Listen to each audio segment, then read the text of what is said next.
Hello, I'm horror cartoonist Dennis St. John. I draw monsters and write twisted tales. As you can imagine, I was a little obsessed with Buffy the Vampire Slayer. Lucky for me, so were most of my high school friends, all except one. One friend who stubbornly refused to join the Scoobies. So here we are, 20-some-odd years later. I'm teaming up with Doc Travis, John Teach Landis, and maybe a special guest or two. And we're going to make our friend, Michael Poley, watch one episode of Buffy a week until he's no longer the Buffy Virgin.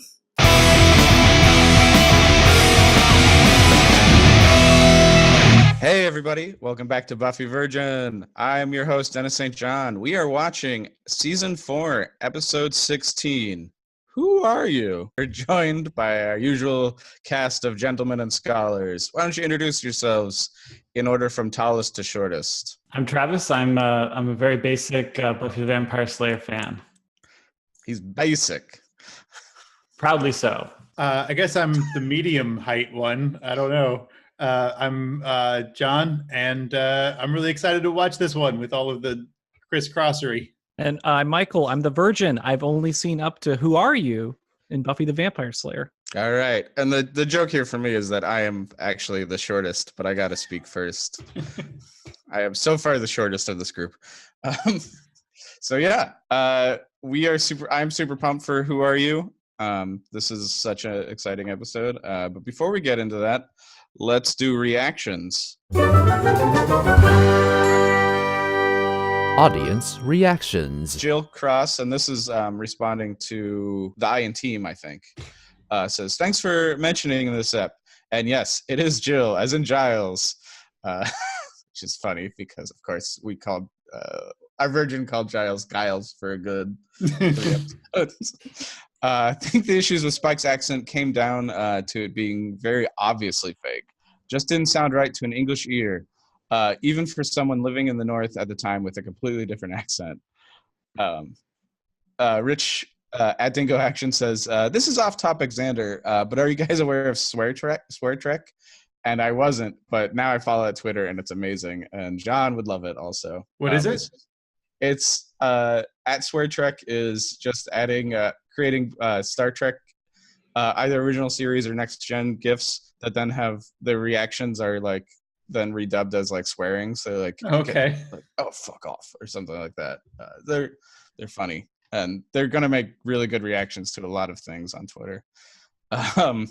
Rich also says, oh, that feeling when your whole world comes crashing down, and it's a gif of books falling on Riley. So it's a response to his life falling apart. And then John, why don't you do the YouTube reactions? Oh, so Silver Spike says, first, welcome to the Nancy Tribe, Lando. Me, the Nancy Tribe being the United Kingdom, I assume. Again, this is not one of my favorite episodes, referring to Goodbye, Iowa. Not one of their favorite episodes, not one of mine either. But the Spike scenes were delightful, as per. I agree. And Zagov9 says, you are not alone, Michael. I also love gingerbread. And great summary, Michael, again. All right. Thanks, everybody, for commenting. We appreciate it. Now let's move on to the summary. The summary. Welcome to Season 1 of Body Swap. Our first guest, Riley, you don't know it, but your girlfriend has been in 2 bodies. Now, if you could be anyone you want in the bedroom, who would you be? Then I'll be Riley. Ooh, Buffy, what kind of person are you in the bedroom? I'm a stuck-up tight ass with no sense of fun. Damn! Anya, what's your idea of a romantic evening? We were gonna light a bunch of candles and have sex near them. Very sophisticated. Follow-up question for Adam. Who have you been thinking about lately? I've been thinking about vampires. Let's see, how did Faith do with Buffy's body? 1 point for stealing Joyce's makeup, 1 point for flirting with a vampire, 1 point for killing a vampire, 1 point for insulting Willow's girlfriend, and 1 point for fucking Buffy's boyfriend. Let's see how Buffy did. 1 point for getting kidnapped by the Watcher Council, 1 point for getting spit on, 1 point for revenge, 1 point for barely having to explain what happened. Well, it looks like everybody's visibly shaken and huddling for warmth, forced back into their own bodies. Sorry, Buffy, but that's Body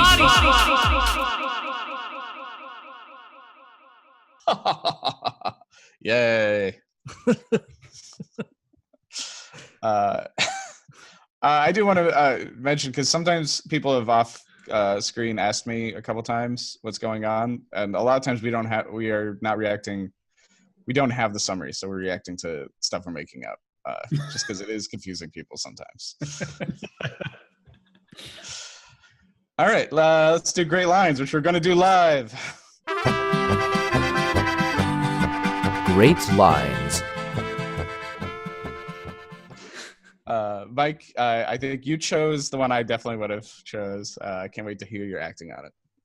Okay. Damn it, man. We have to get inside. Our families are in there. Our mothers and tiny babies. For the love of God, man. We have to do something. What if it was your tiny baby? Could you stand by and wait? No. I've never heard that end of that before. Were you getting that from the transcript? Yeah, totally from transcript. That's funny. I just love his acting on like our mothers and tiny babies. Yeah. It's such a crazy scene. It is. All right, you got the next one also, Mike. Well, someone had to do this one. Yeah. I could be rich. I could be famous. I could have anything. Anyone. Even you, Spike. I could ride you at a gallop till your legs buckled and your eyes rolled up. I got muscles you never even dreamed of. I could squeeze you till you popped like warm champagne. You'd beg me to hurt you just a little bit more. You know why I don't?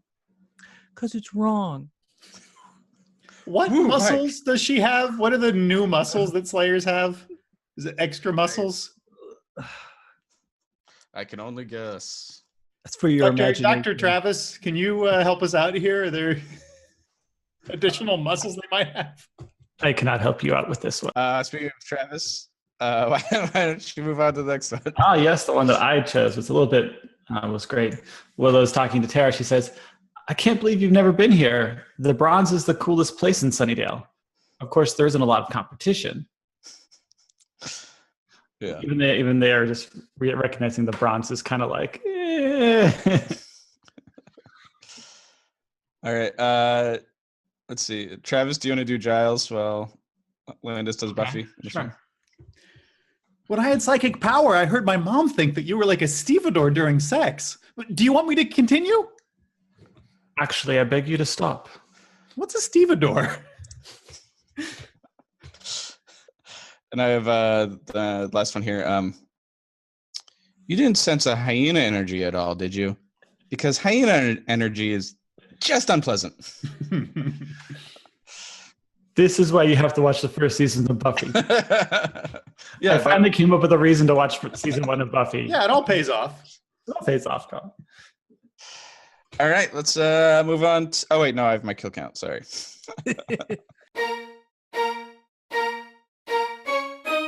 The kill count. All right, 5 vampires get staked this episode, which is a pretty high number. We only hear for sure of 1 human dying of their neck wounds, but I don't know if more maybe died in the church. But that's the only confirmed one. All right, let's do weird noticings and trivia. Weird noticings.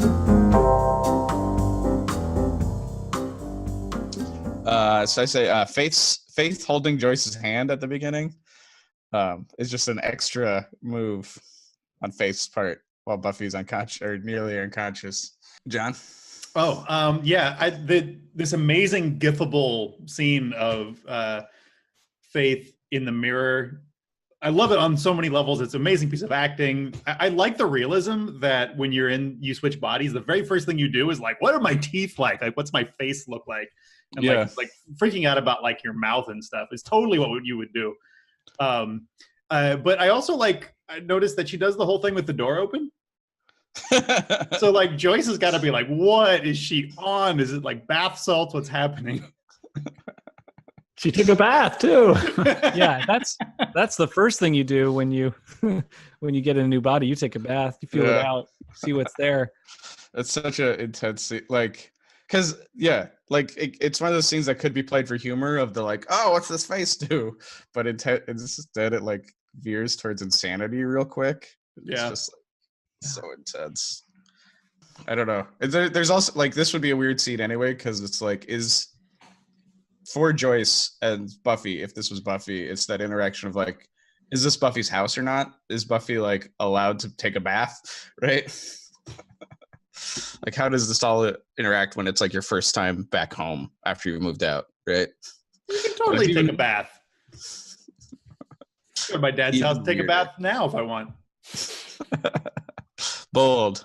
I don't think I could. So Nerford is playing at the Bronze. Oh, that's a good catch. Yeah. Are they actually? Do you see them, or is it just on the soundtrack? It's just on the soundtrack. It's what Faith is dancing to at the beginning. Right, and because she's so evil, she makes that guy chug a beer. Guy's got to chug a whole 12-ounce beer because she's so bad. Binge drinking is a problem, John. I don't mean to be a wet blanket, but binge drinking is not healthy. I did want to point out, though, that Faith is dancing with both men and women because I think she's bi. I feel like that's pretty like canon, right? I mean, she's enjoying Buffy's body a lot. Yeah, that's fair. Yeah, let's talk about that Buffy Spike Faith scene. So that scene is kind of amazing. I love Faith not understanding, but kind of figuring out who Spike is and what the relationship is. It's weird that she doesn't know some of the characters because I kind of assumed that she was familiar with them. So her not being familiar with Spike was kind of a surprise, but that she puts it together super quickly and then also like immediately uses her sexual power on Spike, which I didn't realize there was a connection. I mean, there's a connection from the weird Buffy Spike, marriage, like planning situation that happened a while ago. But this was really fun because it's like, it really turns fast and the intensity on the writing, like they didn't pull back on it. Like it's really more intense than I thought. Like I actually thought they might hook up this episode just based on the fan direction of this. The only reason I think they don't is because they've already explored this this relationship a little bit in a previous episode this season. But man, it's like that champagne pop, right? Like it's so clear what's being spoken about here. And the fact that Spike is totally turned on by it too. And like, that was kind of a surprise. Like this is the kind of lady that Spike would like. And, it's just a shame that they, I kind of have a prediction. I think we know that Buffy Spike, is a thing at some point. I know just from like an image I've seen online or whatever, but like, I'm sad that it's not the Buffy that's possessed by Faith because that would they totally get each other. And that would be really cool. What about just Faith Spike? Oh, Faith Spike. Oh, that'd be maybe good. Yeah, I don't know. I feel like that'd be a very dangerous pairing. Yeah, that'd be a good combo. Yeah, I love at the beginning where like she's trying to figure out who this guy is, and she literally can't say the right thing. Like no matter what she says, Spike's gonna get angry. Like there's no way to navigate this properly. I want to talk about Tara, and I normally love Tara, and like as we move forward, I'm a big Tara fan. But in this particular episode, Tara comes off as so just like needy and clingy towards Willow. Where first of all, it seems way early in the relationship to say I'm yours. That seems creepy. It's like a flag for me. I'm not into that. And then the whole thing is like, oh, none of you haven't mentioned me to any of your friends, but it's probably fine. Like it's so passive aggressive. Well, I think Willow sets that up a bit with, her saying why she hasn't introduced her to any of her friends and how she's kind of a secret from them. Yeah. We want a special thing. Like, yeah, she's asking for Tara to say that kind of stuff. Yeah. But the immaturity on both their parts is really gross. Yeah. I want Tara to be better. Oh, she's such a. Not to like play towards like stereotypes, but isn't that a stereotype of like lesbians move fast? Like, sure, I'm aware of the stereotype. I mean, I just want her to have more of a sense of identity outside the relationship. Because Willow has that. Yeah, I mean, all we know of Tara is in this relationship, right? Yeah. Yeah, we don't really know if Tara has friends. I think it's implied she doesn't. Yeah, I think that's so shy. She's more a part of the Wicked group than Willow is. Yeah. That Wicked group sucked. Yeah, Will's done a good job of isolating her from the group so she can completely dominate her in a private setting. That's true. Don't bring up domination. Gosh. We don't have time for bondage fun.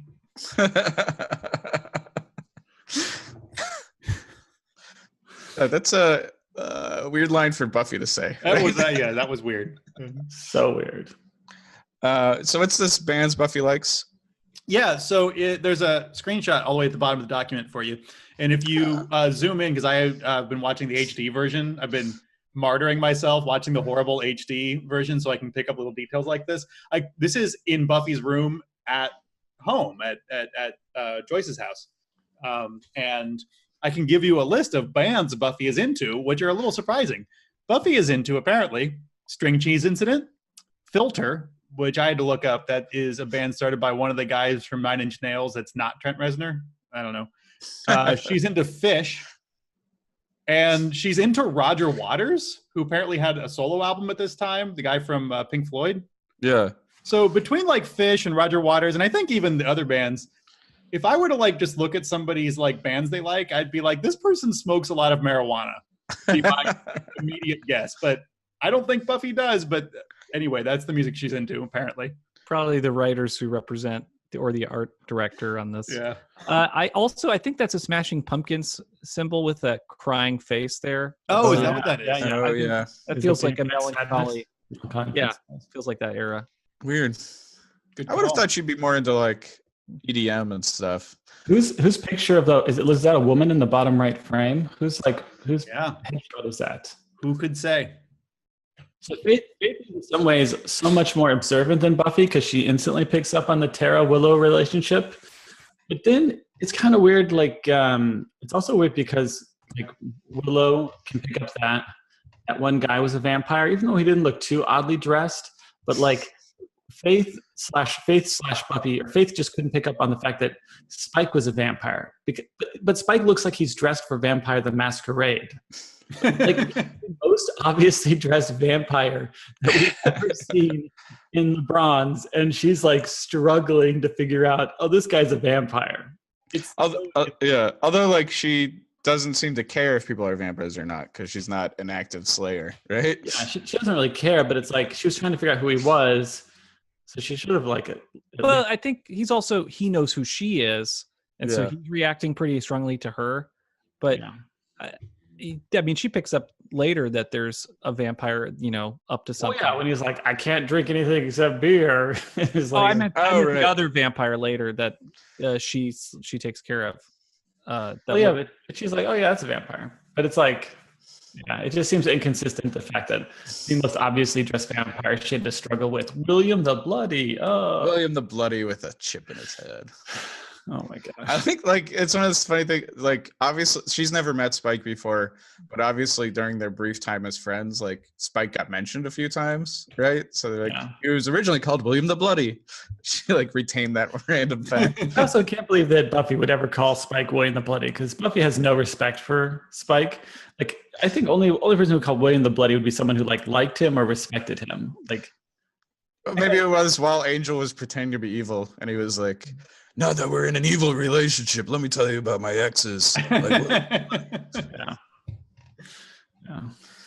And I also like how when Sarah Michelle Gellar's trying to be Faith, she does this thing where she rolls her shoulders a lot, which is kind of like I mean, the weird thing is that Faith is that Eliza Dushku as an actress has all these like specific mannerisms. Like she scrunches up her nose a lot. She does this a lot. She rolls her shoulders a lot.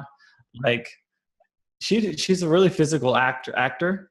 And then Sarah Michelle Gellar is able to pick those up so well. Yeah, it's so good. But Eliza Dushku, but Faith playing Buffy is like harder because Sarah Michelle Gellar has less like physical, is less physical of an actor. I agree. Yeah, I totally she's agree. got less ticks. Yeah. Did you notice though she did the move her hair out of her eyes? With that was a very. I was like, I feel like that one was almost over. That was over for an episode that's very over the top with his acting. Yeah. That movement was like pushing it. I also want to say like there's some really good borderline subtle Sarah Michelle Gellar acting. Like she pronounces her abouts as a boots. Yep. And like she's using her legs a lot, Yeah. like way more. She's like man spreading. She says the phrase "wicked obvious," which is a New England Boston. Wicked obvious is a Boston type phrase. She also one of the more subtle like writing things is she calls Joyce instead of mom. I like that. Yeah, there's some good stuff this episode, man. If she started calling Subway sandwiches grinders, then you'd be like, it's over. This lady's from New England.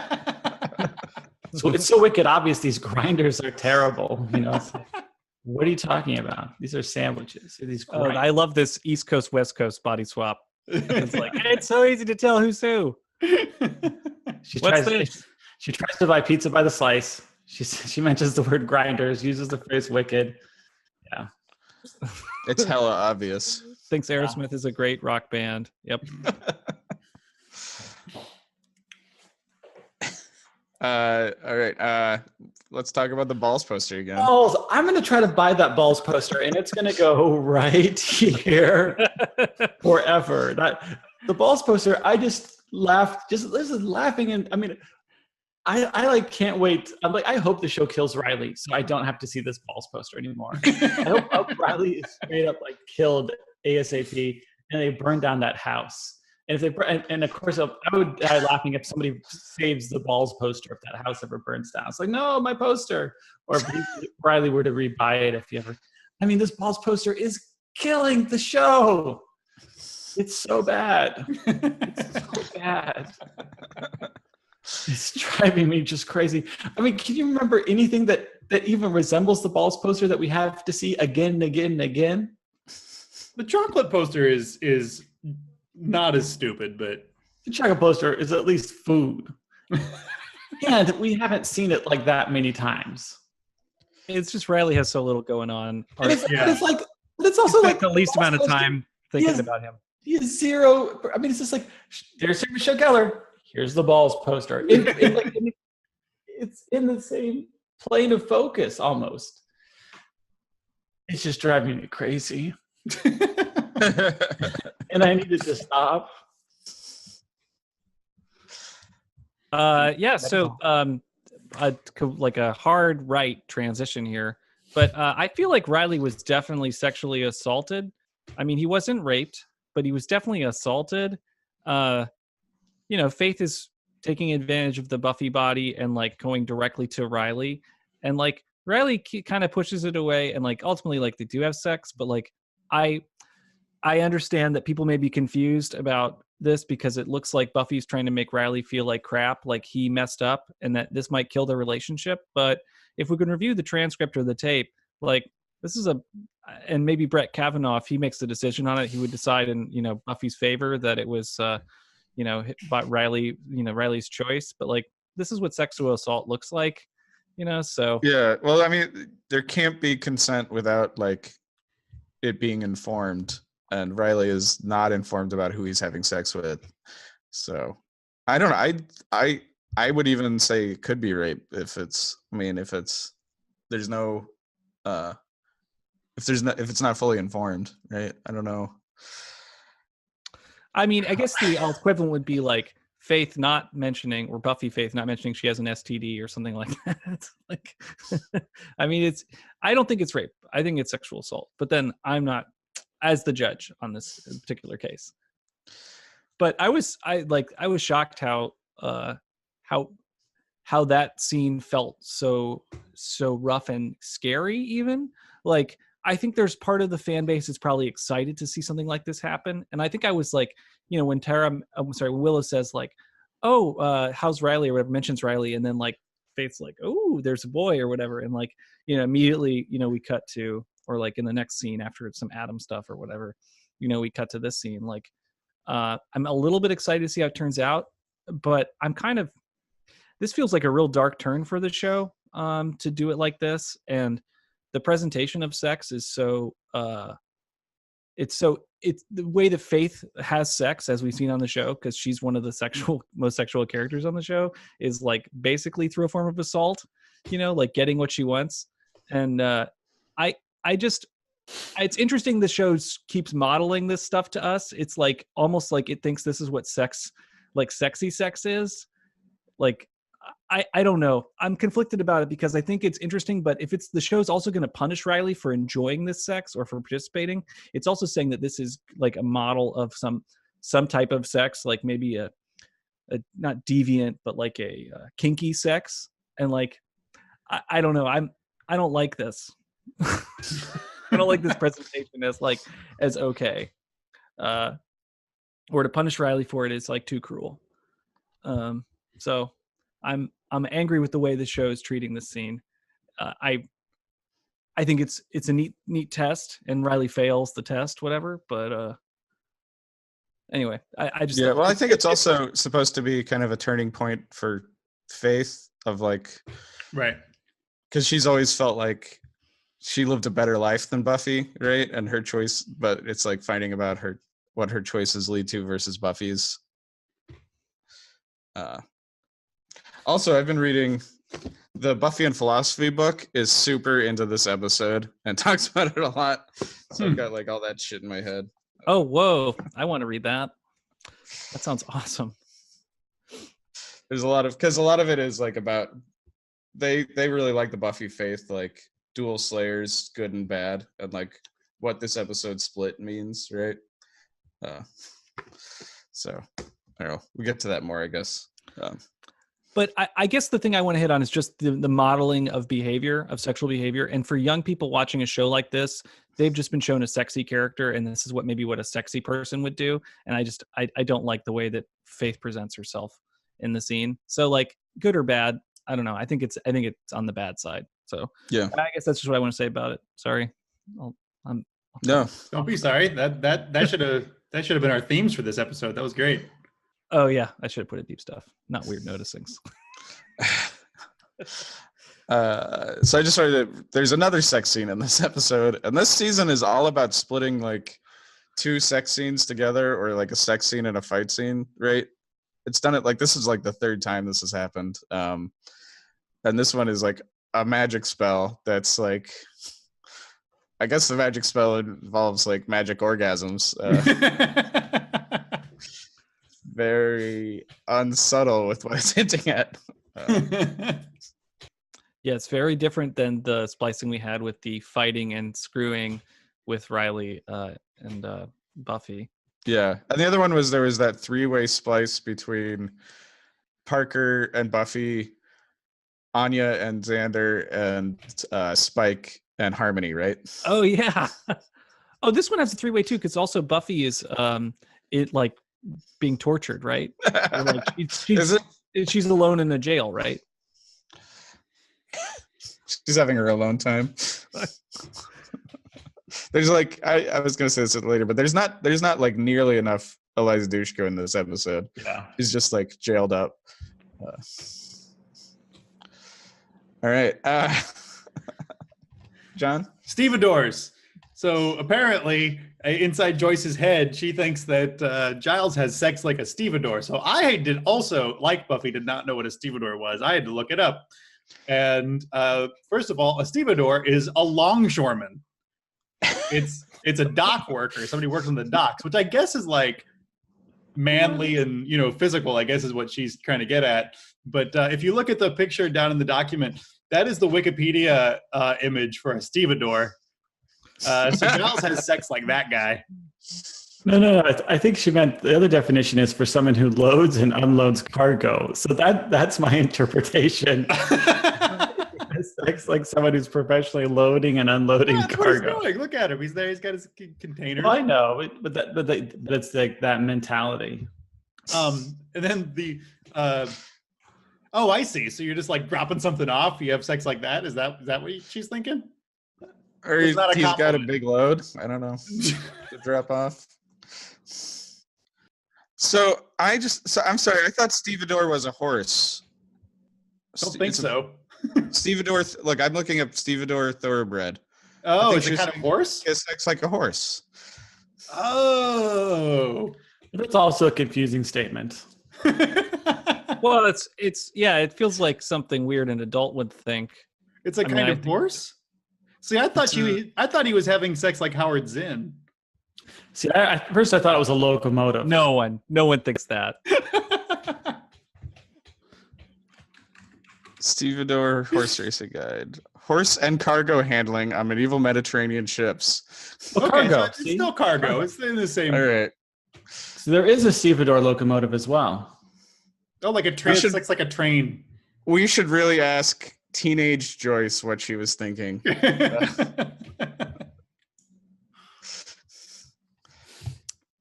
Yeah, this is the sad part about like a pre-internet culture, a pre-mass media. She has to come up with her own metaphors for things, right? So every time I've watched this show, I've always thought she was calling Giles a horse. I've never looked it up though. Okay, when Buffy is at the airport and she's getting her ticket, there's all this typing on the computer, but the computer screen does not change in appearance at 33:23. It is also a word processing program, and I tried Yeah, really it's also- hard to read what is written Yeah. there, but it's even in the HD, you can't make it out. Yeah, what's going on? This is great anachronism. It's good. Speaking of anachronism, I thought it would have been great when Adam confronts the vampires if he put another mini disc in his chest labeled vampires. It should totally be his thing when he starts every conversation with anybody is like loading up the conversation program. Stevedores.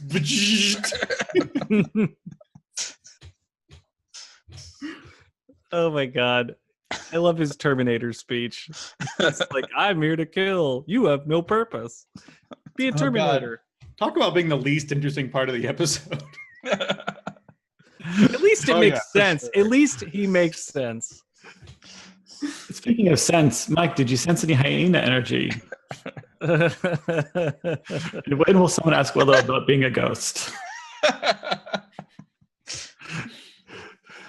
I think Travis is just teasing you about a prediction. Oh yeah, no, I understand what To this be fair, I don't think Mike has ever predicted that someone will ask Buffy what being a 16th century or 17th century like princess is like. That's what true. She turned into like a gentlewoman, but no one's been like, A noble Man. lady. you were that noble lady. Remember that? Pull out some noble lady knowledge. And how many forks which fork do we use at the dinner, you know? Oh, maybe that's why Buffy was so good at setting picnics and why she wanted to do Thanksgiving was leftover noble gal stuff. Oh, noble stuff. Like, feasts and stuff. Oh my gosh. So the evil watchers all wear the most ill-fitting leather jackets. Like it looks like they swapped jackets with each other or something. Also, like they're supposed to be this intimidating group, kind of, and like maybe one of them, the ugly one, maybe comes off as like a little tough, but Yeah, their organization breaks down pretty fast. wet works and stuff. Oh, the Watchers Council. Yeah, the Watchers Council's such a joke in this episode. I thought they were going to do something crazy, and nope. They suck. I love the idea. This is the crack team they save for like when they really need them. But that's never come up before. Like the world was ending, Faith was on a killing spree before, and they never sent these guys in. It's now. Yeah, No, I mean, it's clearly a setup so that we can have more time with Buffy alone, so that the Buffy Faith character can wreak a little havoc and have some fun. And we need to detain Faith for that to happen. But yeah, it is pretty garbage. It would have. I mean, I think it's a setup for something else, maybe. But like in this episode, I would have enjoyed it more if it was like Buffy as Faith just wrecking the shit out of a prison, like her trying to like tear through. Like they like keep trying to lock her up, and she keeps tearing through it. That would have been interesting to me. Or it would be interesting for her to be saved by somebody that Faith has a relationship with, or like Faith characters to get introduced or something, or like a darker universe that Faith's a part of. Yeah, that's too complex for this episode. Sorry. This is all about how Faith has nobody. You're introducing extra themes. Save it for archive of our own. So one thing in the Buffy and Philosophy book is they talk about that Faith learns what Buffy's life is and experiences the rewards of being Buffy. And that's part of her turn. So it's like, which I think is still a very like one-to-one relationship with morality of like experiencing this rewards. But an even more basic, like less complex version could be because Buffy's body is more inherently predisposed to good, she turns good. Well, Which, I mean, the premise does bring up a lot of like stuff about like the Cartesian split about like what's in your mind and what's in your body, and like even the things that like I was thinking about, like the body stuff, like the rolling your shoulders, like the episode implies that that's in your mind and not in your body, and that's at least moderately interesting to ponder for a minute. oh yeah, I think it's really interesting. This goes into my theme where I was just saying that I think that Faith is probably a good person who hates herself. Like that's my knowledge. And as soon as she's not in her own body and she doesn't see herself, then she's not like a great person. I mean, she's still pretty selfish and does a bunch of crazy things, but she's a lot more of a good person. And it's just because that she hates. I think it's just because she hates herself. You know who the real victim this episode is? It's Joyce's credit card.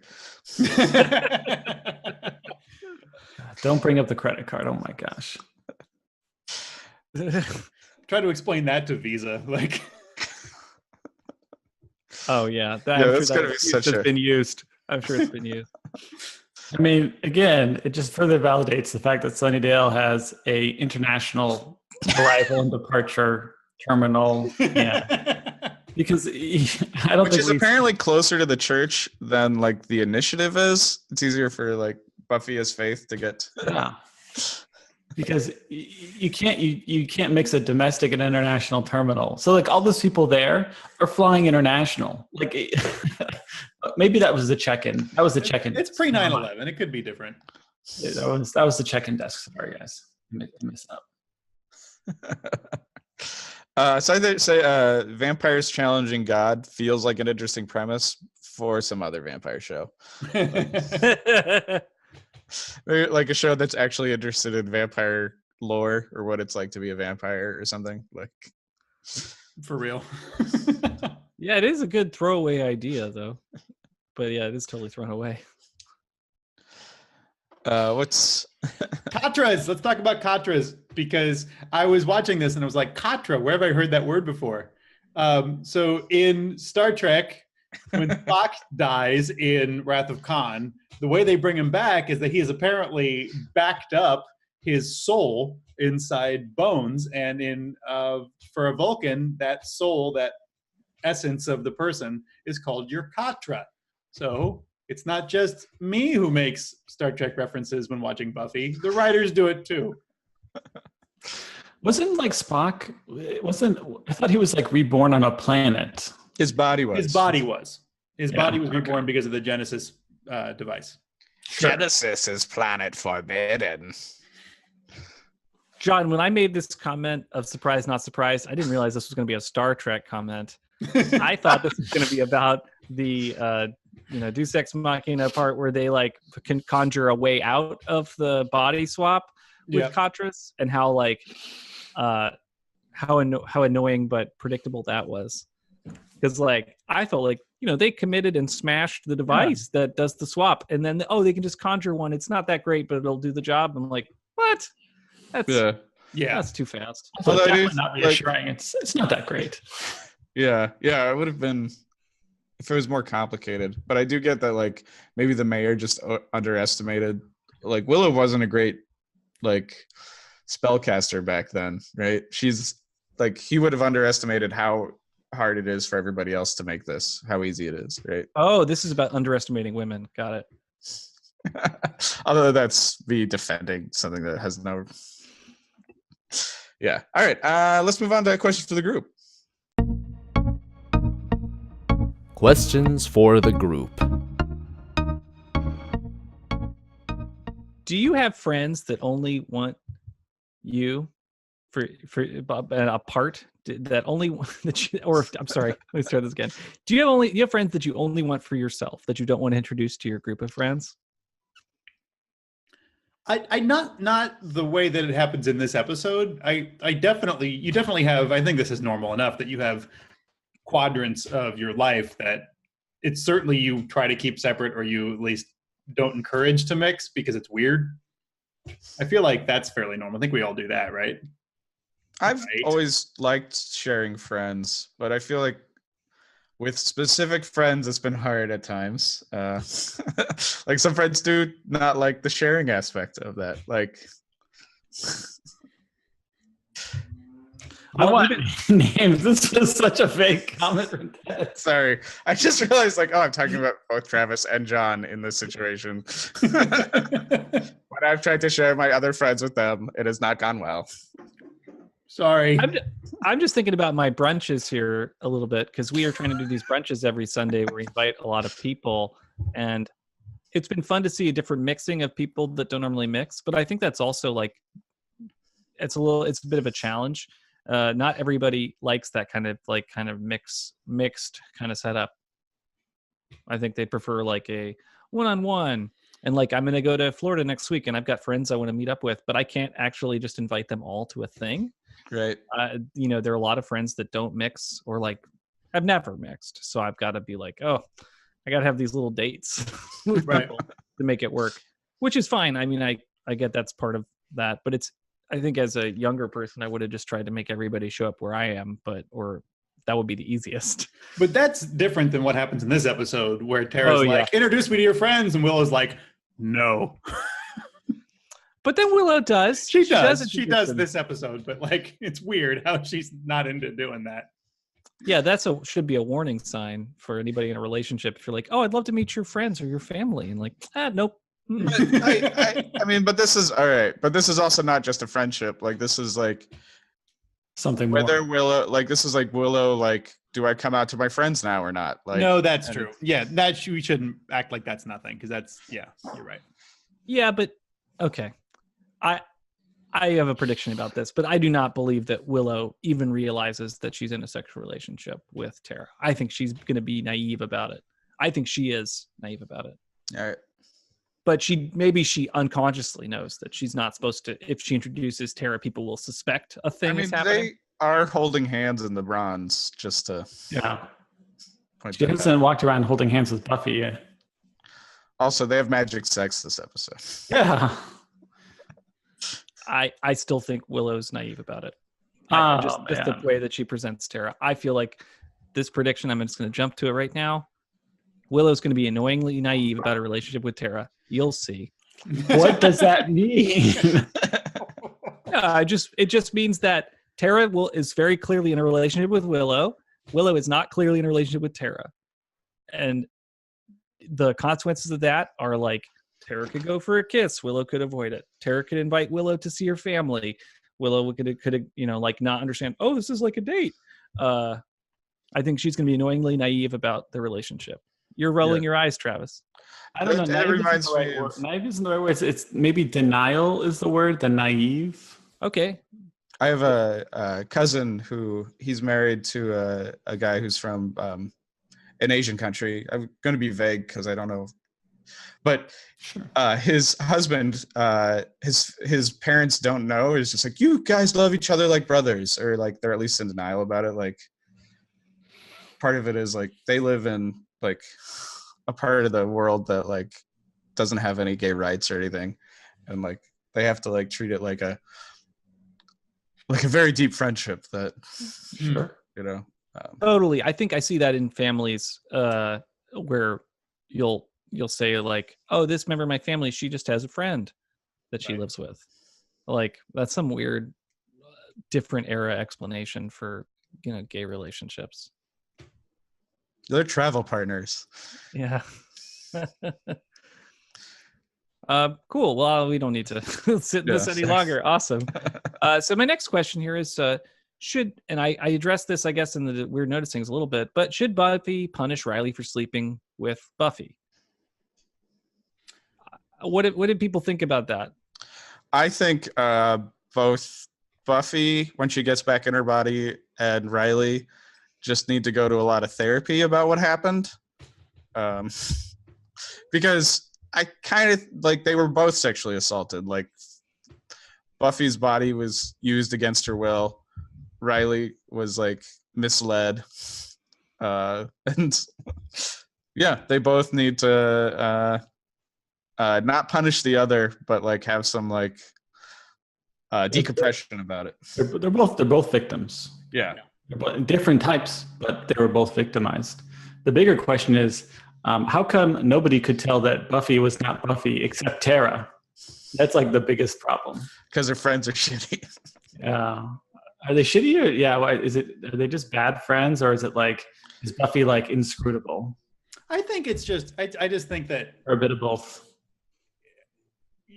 I think that in general, just in life, people go along, you keep the beat of the song. You don't really it takes a lot for you to say stop, something's wrong.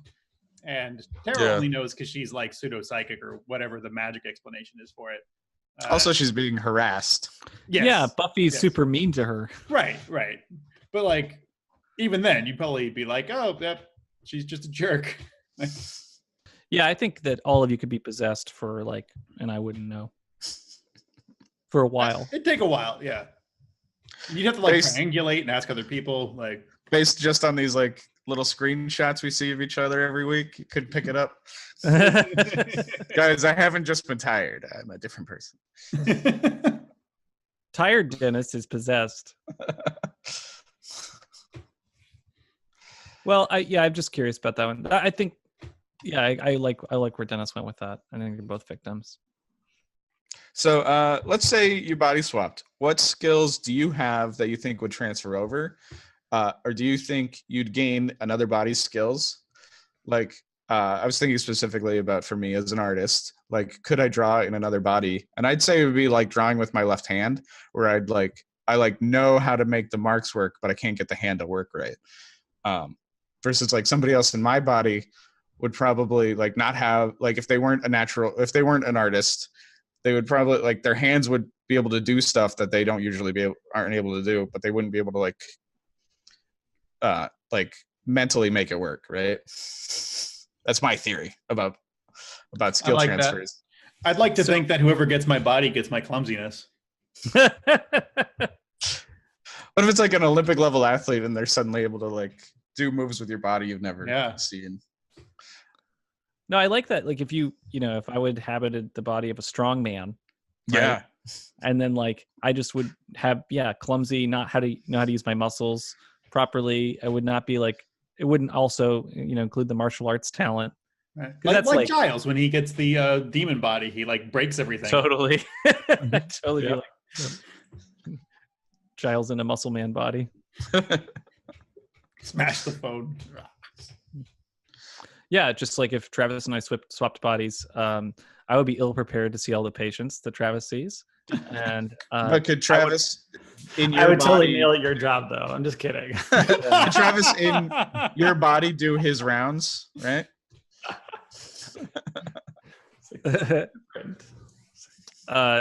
I think I would just rely a lot on the nurses to figure things out. And I assume that most doctors do that, so that'll be easy. What do you think? My job is just sitting at some desk signing paperwork. And then I think Travis would be in a struggle to figure out how to do my job.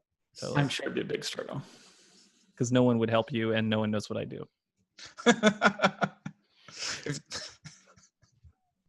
So let's say your college professor is killed. What happens to your class? I say you all get A's and the class ends. This is why college professors have such a low life expectancy. Constantly being killed by their students. This is more a question, I guess, of also is Riley's Oh yeah, I brought this up because it looked like Riley was doing homework or grading homework or doing some paperwork when Buffy comes in to see him. But we all know A, he's not really a graduate student. B, it feels like he can barely read. And he's been injured lately. He was also put out of commission around the same time. Yeah. See, they're definitely not having class. There's definitely not anything for him to grade unless he's should catch up on these papers. Yeah, do you think Riley is still maintaining his cover as a TA? Or is this all just complete? But when your professor's killed, you don't just attach yourself to a new class. It's oh, okay. Class I was in, that person got murdered, but I'm here to help TA, Psych 202. I do like the theory that Willow has just taken over and she's teaching. Yeah, she's teaching. I'd love to see her do a slideshow like with her pictures instead of like Walsh's weird picture slideshow. All right, I think that's it for questions. Let's move on to recommendations and predictions. Recommendations. So I asked Mike to come up with the recommendations because you love the body swaps. So I didn't prepare any this week. Have you done that, Mike? Yeah, I've got, some classic body swaps. Freaky Friday. If you haven't seen Freaky Friday, that's lovely. Big is another one that I think is enjoyed culturally. There's a manga I would recommend called Inside Mari. And that's probably the weird one. That's I think Crunchyroll has it. But that's someone who is kind of like a ne'er-do-well high school student, I guess, or post-high school student that's hasn't found his way in Japanese society, gets obsessed with a girl and follows her home, and then becomes that girl that he's obsessed with. Meanwhile, there is nothing inhabiting his old body. Oh. So the spirit of the woman that her spirit is just gone from the universe, and there is a nothing spirit inhabiting his old body, and it's rad and weird. Cool. Have you seen Altered Carbon on Netflix? No. It's a sci-fi series where like the technology is you can like your soul basically exists on a disc in the back that you can like implant in different bodies. So like the rich people live forever in different bodies and the poor people don't. It was interesting. It was kind of like it was very like Blade Runner looking. I also like the body swap thing in Ranma. Yeah, well, body swap, that's more like a weird gender transformation that happens, right, with hot and cold water. Yeah. Where Ranma can become a girl or a boy. Yeah, it's the same body is changing versus, that's true, truly versus swapping. there being No, but it's totally shades of the form. It's the formula, for sure. The other, a lighter body swap manga that's really fun is Yamada-kun and the Seven Witches. And that's like more goofy, but it's, two high school students accidentally kiss and then they swap bodies. And one of them is a dumb man and the other is a smart lady. So the smart lady is bullied all the time. So the dumb man, when he's in her body, can take care of it. And then she can take his tests. This only can, this formula goes on forever. Just like Ranma. Yeah. All right. I'm looking forward to predictions this week.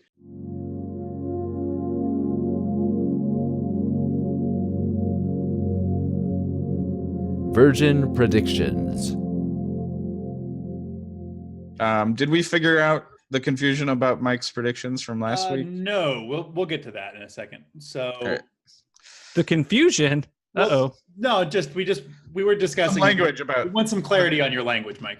Yes. Oh no. Mike, your score as we start here is at a 65%, 65.03. And we have a number of old predictions to deal with, most of which are from the last episode before the cliffhanger. So, but one that's not that old or not that recent is in season 3, episode 15, Mike, you predicted that Faith will be tried by the Watcher Council. Now, this one we kind of talked about last time, but we decided not to do anything with it. The fact that these guys are after her, it seems like she's been tried in absentia. What do you guys think? Travis, you say yes? Yeah, they did some equivalent trial. Okay. Yeah, when they first kidnap her, they say like, by order of the Watchers Council, like we're taking you to England, and I think they even mentioned trial, and then later they were like, let's just fucking murder her. So that is the trial happened in episode. Like a bunch of dudes. Okay. Just like, let's kill this poor woman. Season 4, episode 14, Mike predicted that Tara will be identified as a good witch. Now, when Willow introduces Tara to Giles, she says she's a really excellent witch, or whatever she says. She didn't say good witch exactly, but she's like, she's a witch. She's a really That is definitely not what Mike was talking about. Mike went off the deep end with this, man. All right, so I should leave that alone? Yes, leave it alone. Okay, fine. Okay. All right. Now we get into the stuff from last episode. Mike made a lot of very specific predictions about what would happen at the conclusion of the cliffhanger. Let's go through them. First, body swapping. This means Buffy will die. Now, I'm actually a little torn about this one because she didn't die because of the body swapping, but she could still die later. We don't know. Should we leave this open? Because he doesn't say she'll die this episode. Or is it implied because of the phrasing that she will die because of the body swapping? Yes. Okay, so Travis says it's a denial. Dennis? Yes, it's denial. Okay, all right. Okay. Now, this is where we get a little tricky. Now, Mike, you the way you wrote these is you wrote Faith and then parentheses as Buffy. Does that mean Faith's mind, Buffy's body, or other way around? That means Buffy with Faith's mind in it. I don't know why that's Buffy's confusing. body. Buffy's body. I'll just put Buffy's body. Okay. So Faith's mind, Buffy's body, will kill Adam. That did not happen. That is denied. Okay. Therefore, then this next one is Buffy's mind in Faith's body will be kidnapped by the Watchers Council. That did happen. Confirmed. Faith's mind in Buffy's body will team up with Spike. That did not happen. I would not call what happened there a team up. But no. Faith's mind in Buffy's body? Yeah, no. Okay. Buffy's mind in Faith's body will have sex with Riley. Now, did you mean this the other way around? Obviously, I messed this one up. It really doesn't matter because what you wrote was will almost have sex with Riley. Yeah, you're right. So, no, actually, I thought that Buffy as Faith would try to have sex with Riley, which I thought would have been Buffy most as Faith. You had it written right. I thought that Faith's body would have sex with Riley, not Buffy's body. Oh. I told you guys. That's why I'm like, this is the wrong. It was right. Okay. This is where we got a little confused. Okay, interesting. Okay. Because I thought that would be the most interesting choice they could do, but that's not how the show works. Didn't happen. Yeah. All right. Any version of that prediction is wrong, no matter how you slice it. Okay. Buffy's mind in Faith's body will get access to the initiative. That did not happen. Finally, the last one we have to deal with, Willow will unswap Faith and Buffy. That is correct. Willow did do that. Okay. So we had a few confirmations and a number of denials. Ultimately, you have dropped, this is a pretty significant drop, down to 63.74. So more than a percentage point, which these days is a lot. Okay. I've got two more predictions. Willow is not aware she is in a sexual relationship with Tara. Riley is not strong now.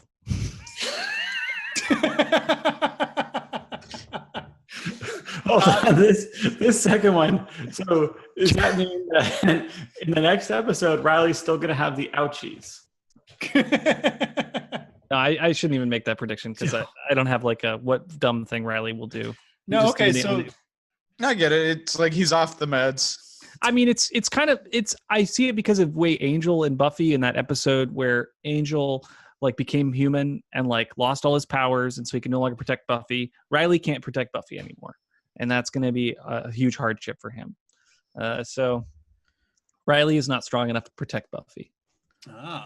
Buffy will not be strong enough to protect Buffy. Let me say will not be.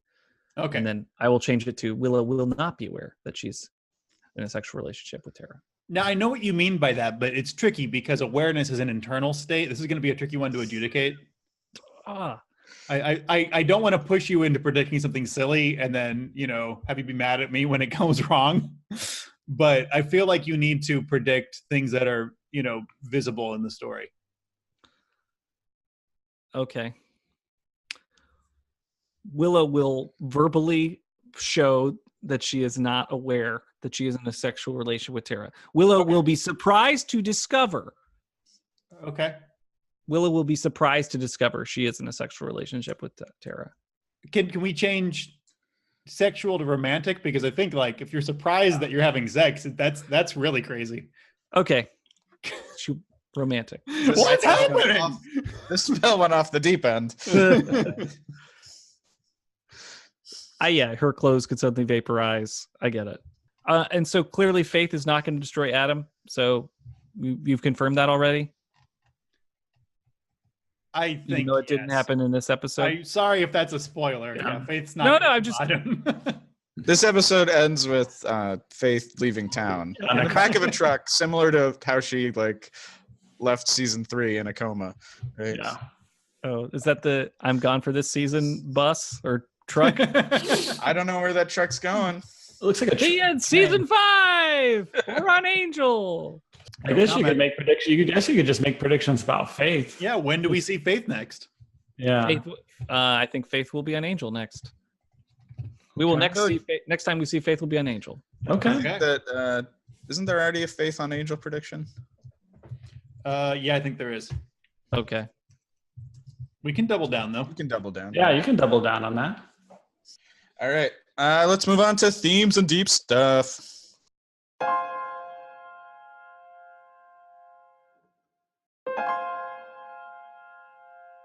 Deep stuff. So Mike, you got the first one. No, this episode clearly is contrasting Buffy and Faith, and I think Dennis, you brought it up with the philosophy of Buffy book already. So it may be that this section is just coming at the end. We've covered a lot of these topics, but clearly the show wants to contrast Buffy and Faith. Buffy has a sense of justice. Buffy is good; she's intrinsically good, and Faith has to fake being good and is not good, and doesn't have a sense of justice. She can only pretend. She can act in a just way, but only if she's pretending to be Buffy. She can pretend at. Which gets to the Greek ideas about good and evil and about it being intrinsic versus based on actions, right? Some moral philosophies are saying being good or bad is entirely based on your actions versus your intrinsic beliefs or who you are internally, right? Which is demonstrated even when Faith was good, she internally was bad, right? Back in season 3. And I just wanted to bring up, this is Greg Forster, Faith and Plato. It says that, Plato in the Republic creates an argument that's actually demonstrated in this episode of imagine somebody who's totally good and somebody who's totally bad and they accidentally get mistaken for each other. So the good person becomes the good person then is tortured, is treated like garbage, but they're still happier in the end because they have their intrinsic sense of good, whereas the bad person gets all the rewards of being good, and is still unhappy because of their intrinsic badness. And that's kind of a thing that happened with Faith, where she basically finds out the rewards of being good. I don't know. That's really well stated. I'm not sure I agree that Faith is intrinsically bad. No, I'm not saying she is. I'm telling me this weird argument within the book. I don't think Faith is either. It's just I'm talking more about how morality is defined in weird ways in philosophy. Right. I guess is what I'm saying. Which I think is weird. Yeah. So it's kind of, this episode's kind of about Faith coming to the realization that she's bad. She drops all the pretenses and yells, "I'm bad. Do you hear me? I'm bad." Well, I think the thing that strikes me about this episode is that the goodness or badness of Faith versus Buffy, a lot of the things in the show come down to their friend networks and their relationships. Mm-hmm. And Buffy's a better person because she has a support network. And Faith gets to try that on in this episode. And it's weird because as Travis brought up, Faith is super self-hating. And so when she gets a taste of love from Joyce or from Riley or from whoever it is, people treating her like they love her, it inspires her to do the right thing, but she also sort of chokes on it. She can't quite handle it, which I think is really interesting. That idea that it's both true that being loved inspires you to be a better person, but it also is true that you can't quite process it if you don't feel like you deserve it. And so because she feels like she's undeserving of the love that she's given in this episode, she sort of spits it back out. I don't know, something like that. I think it's going to be an important step in a redemptive arc for Faith in this, because she's now felt like what it is to be Buffy. I know this is like bordering on predictions, but like seeing how this character arcs and what will happen later, like, I mean, it's clear the show wants to redeem her, you know, a little bit, or like get her, you know, have a Slayer team up that makes sense in some way. Like moving Venom to the good guy category. Yeah. They got to introduce a third evil Slayer, like a Carnage, to make Venom Spider-Man. Sorry, I've been thinking a lot about 90 because that movie's out. Did you see it? I did, yeah. It was Do you fun. recommend it? No, it's not a strong rec. It's not as like, if it went weirder, it would have been a strong rec. Like there's one point where he makes out with Venom, but he makes out with Venom in the form of his ex-girlfriend. So like it should have just been a straight up like monster makeout scene, not like sexy version of the monster. I don't know. It's like, so like it almost pushes to these weird levels and then it tames back. It should have gotten weirder. Sorry, this is not the proper place. This is not themes. In the opposite of deep stuff, I put all of Adam's drama in this episode. You think that Adam's philosophical approach to being bad and how he has a purpose, and that will somehow motivate these vampires to, like, you know, address their fears, conquer their fears, and like go against God. and because God is meaningless, like that would be a strong philosophical, you know, question, but it's clearly not. It's like philosophy masquerade in this episode, because because the way it gets introduced, it's like, oh shoot, this is interesting. Adam's going to convince this ragtag bunch of vampires to, you know, somehow address all their deepest fears. Nope. Yeah, no, they're just an assault team. All right. Is that all we got? All right. Well, then, thank you for joining us. I've been your host, Dennis St. John. You can buy my comics online. Buffy Virgin, you can find BuffyVirgin.com. We're Buffy Virgin Pod on Twitter. We're on Instagram and Facebook. So, all right. We'll see you in hell. Oh, and don't forget to pre-order your copy of Famous Monsters of Filmland number 290. I have already, Thanks. and that's that issue includes a story by Dennis St. John.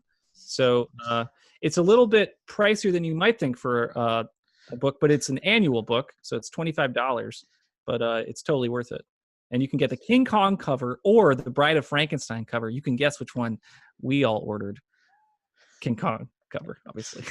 All right. Yeah. Thanks, Mike. And I think we're going to take a little hiatus, but you'll hear from us again before long. Bye. See you now.